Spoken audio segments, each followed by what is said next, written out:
Today, we are cracking open a truly fascinating piece of strategic Oh, analysis. it really is. It's a dense one, but so important. Yeah, completely. It's a document titled Prevention Through Protection, Reframing Taiwan, Ukraine, and Great Power Security. Right. And the mission for our deep dive today is, well, if you ever feel completely overwhelmed by the constant barrage of international news. Which, we all do. Exactly. If you find yourself staring at your screen watching troop movements or like diplomatic shouting matches and wondering, why do global superpowers make these seemingly chaotic, destructive moves? Yeah. Well, this text offers a really surprising, clarifying lens to help you read the global chessboard. It does. But before we really jump into all that, Mm. because this source material covers highly charged, ongoing geopolitical conflicts. Yeah, specifically Taiwan, China, Ukraine, Russia, the West. Exactly. Because of that, we need to establish a very firm ground rule up front. Mhm. We are explicitly stating to you, the listener, that we are not taking any political sides in this discussion. Right. No endorsements here. None at all. We're not endorsing the viewpoints or the actions of the nations we're covering. The goal of this deep dive is strictly to analyze the strategic framework presented in the text. Just reporting on how rival powers perceive the world, basically. Exactly. We want to give you the analytical tools to understand the underlying logic, the why behind the headlines. Right.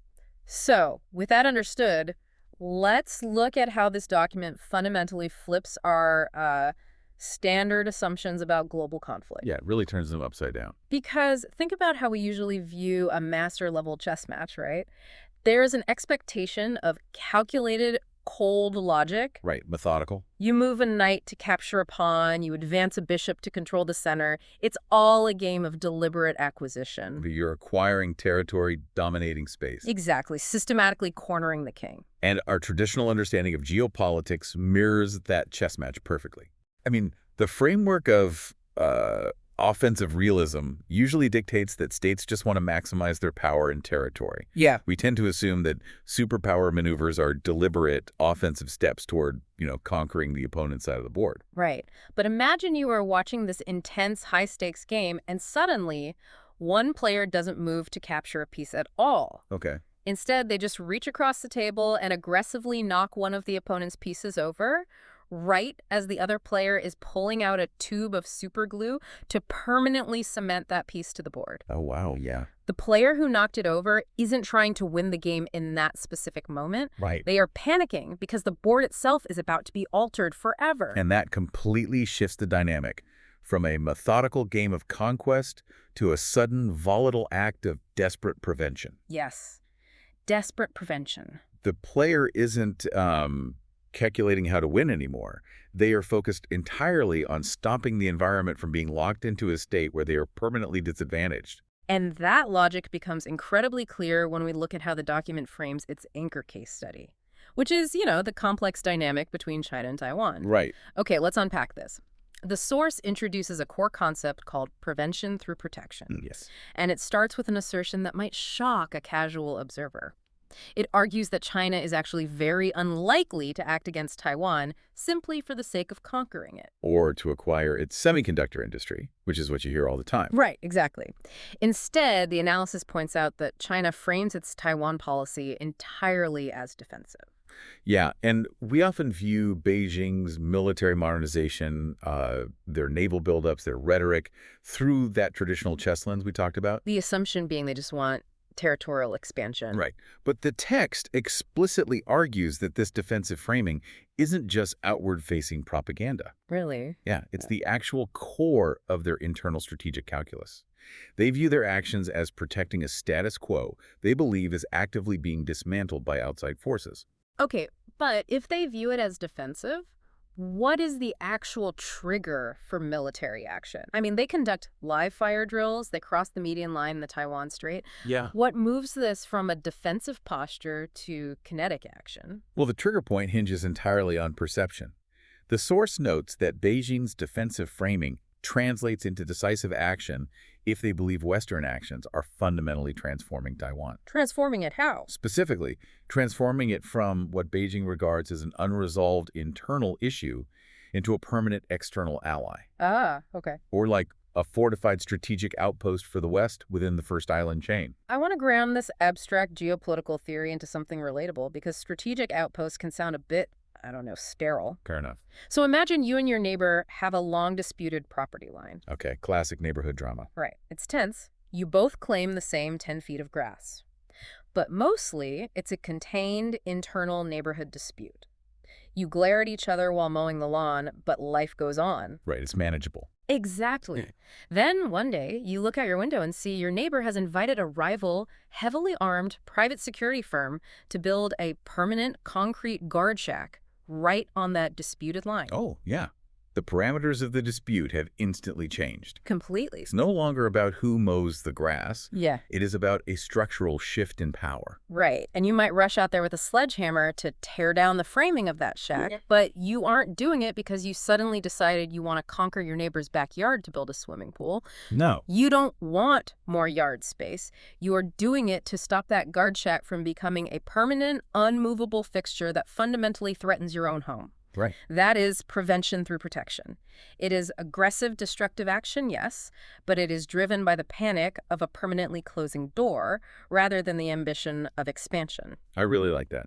And translating your neighbor's guard shack back to the geopolitical reality of the Indo-Pacific, the text points to real-world developments. Things like deepening interoperability between Taiwanese and U.S. forces. Okay. Or increased arms sales, or the potential integration of Taiwan into broader regional security umbrellas like AUKUS or the Quad. Right. The physical aggression, the sledgehammer in your analogy, is easily mistaken for a simple desire to conquer. But the underlying engine of the conflict, according to this document, is the fear of an irreversible shift in the security environment. Wow. The neighbor isn't acting to gain something new. They are acting to prevent the loss of the status quo in a way they can never undo. And the document doesn't just leave this driveway dispute logic in Asia, right? No, it doesn't. It deliberately broadens the framework to show how this exact same strategic reasoning maps onto the current devastating situation in Eastern Europe. Yes. The source draws a direct structural parallel to the Russia-Ukraine conflict. Okay.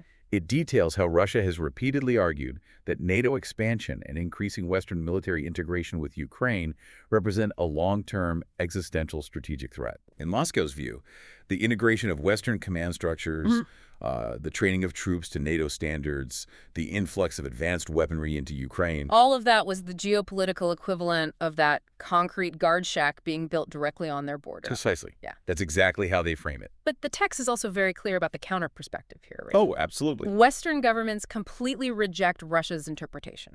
The West points to a fundamental established principle of the liberal international order, which is state sovereignty. Right. The absolute right of independent nations, like Ukraine, to freely choose their own alliances, their own economic partnerships, their own security arrangements. Yeah, so you essentially have two completely incompatible frameworks colliding in real time. Yeah. The Western side views the situation strictly through the lens of state sovereignty and self-determination, the idea that nations have agency. But the Russian side views it through a realist lens of existential strategic threat, the creeping permanence of an opposing military alliance pushing into its historical sphere of influence. Wait, I have to push back on the Russian logic here based on the very framework we are discussing. All right, go for it. If Russia's ultimate goal, according to this prevention through protection concept, is to prevent Ukraine's integration with the West, hasn't their aggression actually accelerated the very thing they are trying to stop? I mean, right. We've seen Finland and Sweden join NATO as a direct result of the invasion. It seems like throwing the sledgehammer just made the neighborhood hire more security guards. That is a great point, and the text anticipates that exact critique. Oh, it does. Yeah. It addresses the nuance of that outcome by focusing on the specific nature of the military action taken within Ukraine itself. Okay. The analysis highlights that Russia's strategy often involves establishing what are known as frozen conflicts. Right.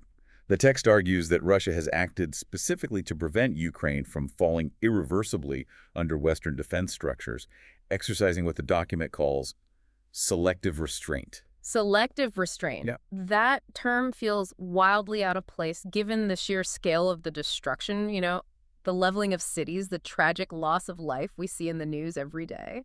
I know. In the context of human suffering, it is a jarring, almost clinical term. Yeah, very clinical. But in the calculated language of military strategy, the text uses selective restraint to describe a very specific threshold of escalation. Okay, explain that. The argument is that Russia's actions are calibrated to maintain a chaotic, violently unresolved strategic environment. Oh, I see. They are using military force to dispute borders and disrupt institutional stability. And by doing so, they create conditions that make formal, irreversible integration into alliances like NATO practically impossible. Because alliances generally do not admit countries with active, unresolved border conflicts. Exactly. So they are actively keeping the cement wet. They are enduring the massive cost of the conflict, the economic sanctions, the international isolation, purely to prevent the board from being glued down. That is the core of the strategy. They are prioritizing the disruption of irreversible integration over almost every other geopolitical goal. Wow. And this tension between the Western view of inviolable sovereignty and the Russian or Chinese view of unacceptable strategic threat, it leads directly to the core philosophical problem the text raises. Right. It explains why we, as observers, and often policymakers as well, struggle so much to predict these conflicts before the tanks actually start rolling. Because we are looking at the board expecting a rational game of territorial acquisition. Right. And we get blindsided when someone decides to flip the table to stop the glue from setting. Exactly. And what's fascinating here is how the source highlights a deep, almost instinctual reluctance in Western foreign policy circles to discuss conflicts through the perspectives of rival powers like China or Russia. Yeah, that makes sense. When leaders take destructive actions, the immediate public reaction is often to label them as irrational or madmen. Right, it's the easiest narrative. It is, because it's incredibly uncomfortable to put yourself in the shoes of an adversary, especially when their actions violently violate international law. Sure. But the text emphasizes a vital, fundamental distinction: the difference between explanation and justification. Let's make sure we highlight that distinction, because in the current media environment, it is so easy to conflate the two. It is arguably the most dangerous trap in geopolitical analysis today. Yeah. The text makes it clear that understanding a rival's logic, explaining why they are doing something based on their own internal worldview and threat perception, is not the same as agreeing with it. Not at all. It does not mean you justify their actions, validate their grievances, or accept their morality. Right. But if you refuse to even map out their strategic lens because you find it morally reprehensible, you are flying blind. Yeah, you really are. You cannot deter an adversary if you assume they are just acting out of pure madness. You cannot forecast a storm if you refuse to study the atmospheric pressure because you don't like the rain. That is a great way to put it. Which brings us to the tragedy of conditional strategic reasoning outlined in the document. Yes. It describes this catastrophic loop of logic that feels almost impossible to escape. It really does. It's like, what is one side's genuine attempt at protection, like forming a defensive alliance to secure trade routes or protect smaller nations, is genuinely interpreted by the other side as aggressive encirclement? It's the classic security dilemma, elevated to the level of nuclear-armed superpowers. Yeah. In a security dilemma, any step a state takes to increase its own security automatically decreases the perceived security of its neighbors. And what if both sides continually escalate the tension? Exactly. One side deploys a missile defense system, so the other side develops hypersonic weapons to evade it, so the first side increases naval patrols. They draw harder lines, they stockpile weapons because they each internally believe they are just taking necessary preventative steps to stop a worse outcome. Yep. They are both reacting to the other's defense as if it were a prelude to an offense. And that tragic loop brings us to the absolute most critical takeaway from this entire document. The tipping point. The tipping point. The recurring theme that the text identifies in both the Taiwan Strait scenario and the conflict in Eastern Europe is the concept of irreversibility. The moment the superglue sets permanently. When a state, whether it's Beijing looking at the military posture of Taiwan or Moscow looking at the security architecture of Eastern Europe, believes that a strategic outcome is crystallizing. Okay. When they believe it's moving from a fluid, negotiable political situation into a permanent, structurally irreversible reality. That is the exact moment the calculus flips. Yes, that is when violent prevention is suddenly viewed as the ultimate necessary form of protection. The text is crystal clear on this. It is precisely at that moment of perceived irreversibility that the risk of kinetic conflict peaks. Because if they believe the diplomatic and strategic door is locking forever tomorrow, the extreme cost of kicking it down today suddenly seems acceptable to them. Exactly. The fear of a permanent, unchangeable disadvantage completely overrides the immense, immediate risks of starting a war. And to give that context, think about what irreversibility looks like in international relations. Right? It looks like the ratification of a mutual defense treaty. It looks like the permanent basing of foreign troops or the integration of shared early warning radar systems. Real physical things. Right. Once those formal structures are in place, attempting to dismantle them via military force guarantees a catastrophic, likely global war. Yeah. So the prevented action, the attack happens in the window just before those structures finalize. So what does this all mean for someone listening to this deep dive? That's the big question. How do we take this high-level superpower psychology and actually apply it? I think it offers a completely new filter for how you consume information. I agree completely. The next time you are scrolling through your newsfeed or watching a report on global tensions, don't just look at the surface-level movements. Yeah. Don't just count the number of troops massing on a border or listen to the aggressive rhetoric in a political speech. You have to look at the structural changes happening underneath the rhetoric. Yes, look for the underlying anxiety about irreversibility. Right. When you see a sudden escalation in a geopolitical hotspot, ask yourself, is this superpower acting out of a historical desire for conquest and territorial expansion? Or, according to this framework, are they acting out of a sudden, intense panic that a strategic door is closing forever? Exactly. Are they trying to win the game? Or are they trying to stop the pieces from being permanently glued to the board? It's such a helpful framing. And if we connect this to the bigger picture and build on this idea of irreversible defense structures, this framework raises a deeply unsettling question for the future of international relations. Right, because this all assumes the timeline for these alliances stays the same. What happens to this framework when we factor in the technological leaps happening right now? We have established that the greatest risk of war happens at the exact moment. A strategic shift feels irreversible. Right. Historically, that shift took a significant amount of time. Building physical military bases, drafting and ratifying complex treaties, physically moving aircraft carriers and armor. Exactly. Those logistical realities gave diplomats a buffer. A runway. Yeah, a window of time, sometimes years, to negotiate, implement back-channel communications, and de-escalate before that feeling of permanence fully set in. But what happens in the near future as global defense alliances become heavily reliant on instantaneous technologies? You mean things like artificial intelligence coordinating regional defense networks? Yeah, or like deeply integrated, automated cyber grids shared across allied nations. Precisely. Will the sheer speed of digital and AI integration completely erase that crucial diplomatic buffer time? Wow. That a defense structure can become operationally irreversible at the push of a button, or through the deployment of a shared algorithm, do we lose the runway that usually prevents superpowers from panicking? That is terrifying. Will the technology meant to enhance protection actually accelerate the perception of irreversibility and therefore, paradoxically, accelerate the onset of conflict? If the integration happens in milliseconds instead of months, the window for negotiation essentially vanishes. It does. That is a chilling but incredibly vital thought to leave on.